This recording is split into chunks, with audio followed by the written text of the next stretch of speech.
c'est les populations qui sont aux prises avec des bandits.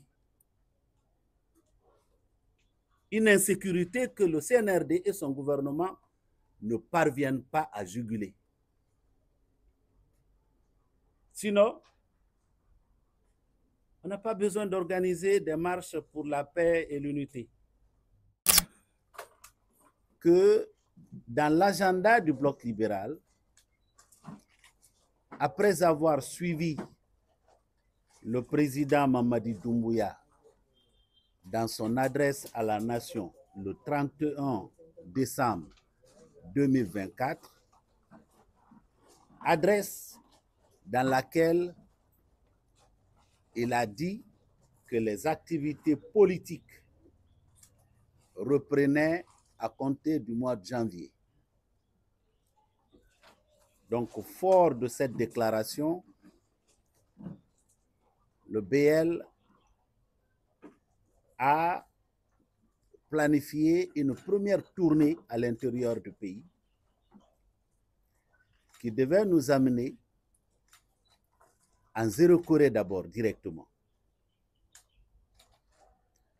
Et de Zéro Corée, où nous devrions présenter les condoléances aux familles des victimes du drame du 1er décembre, on avait prévu de fêter nos 12 ans à Lola, après une formation de l'ensemble de nos responsables de la région. Nous avions aussi prévu faire les meetings publics à Yomo, à Lola, à Beila, à Macenta, à Gekedou, à Kisidougou et à Farana. On avait épargné Zéro Corée pour un meeting public, par respect pour l'âme des disparus du 1er décembre 2024.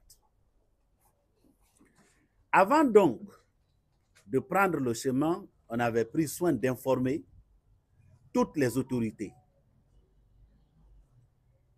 J'ai signé une lettre qui a été adressée au ministre de l'administration du territoire, qui n'a même pas été répondue. Ils se sont contentés d'une communication verbale que le directeur en charge des questions électorales ou des questions politiques a eu avec moi en disant qu'il faut attendre la fin du processus d'évaluation. Et à l'intérieur du pays, les préfets, les gouverneurs, les sous-préfets nous ont donné des réponses de refus de toute manifestation politique dans leur localité.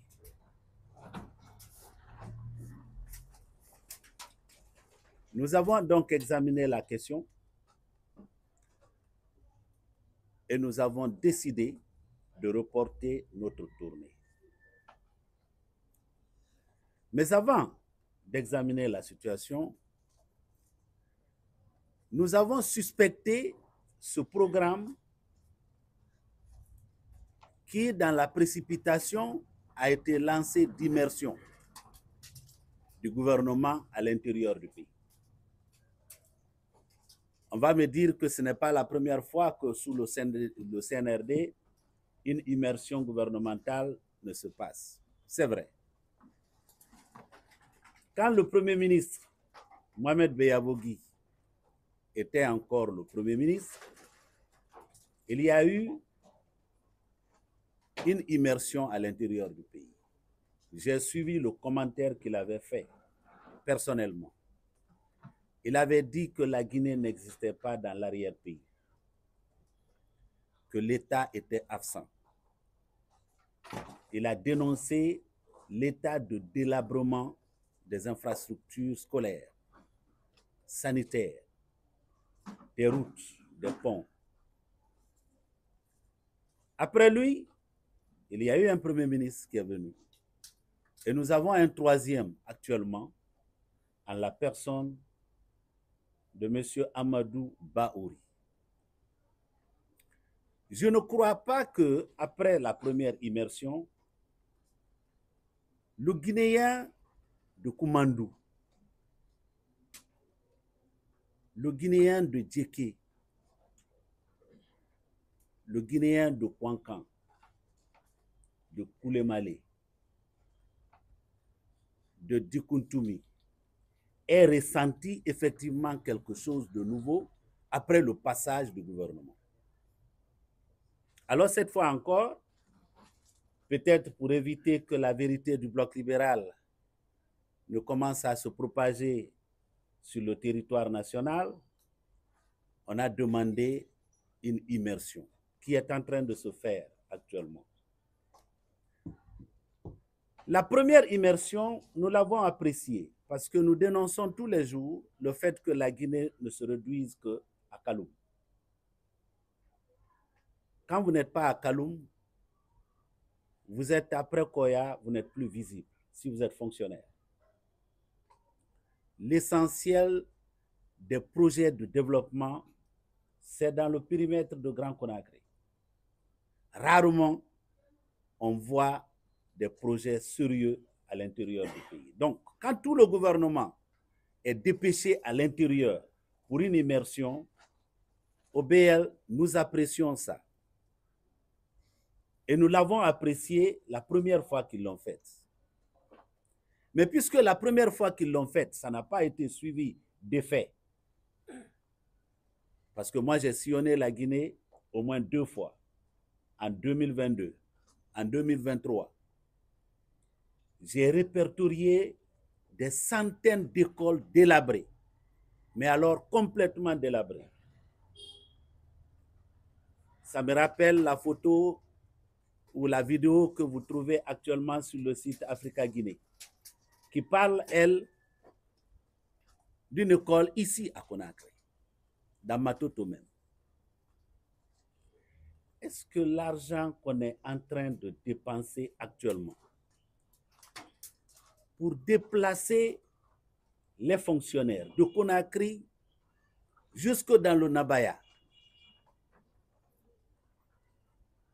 demander aux élèves, à tous les fonctionnaires de la région, toute activité cessante, de sortir pour qu'une photo soit prise, est-ce que cet argent n'aurait pas été bien utilisé en procédant à la rénovation de ces écoles, en procédant à l'équipement de ces centres de santé, de ces postes de santé, en procédant à la construction de ces ponts, de ces routes? Il est clair qu'au BL, notre réponse, oui, l'argent aurait été mieux utilisé en le faisant. Parce que oui, il n'y a pas de problème de manque d'unité et il n'y a pas de menace à la paix à Kankan. Ce qu'il y a comme problème à Kankan, c'est les populations qui sont aux prises avec des bandits. Une insécurité que le CNRD et son gouvernement ne parviennent pas à juguler. Sinon, on n'a pas besoin d'organiser des marches pour la paix et l'unité. Il faut s'attaquer au système qui est à l'origine ou qui menace la paix et l'unité dans notre pays.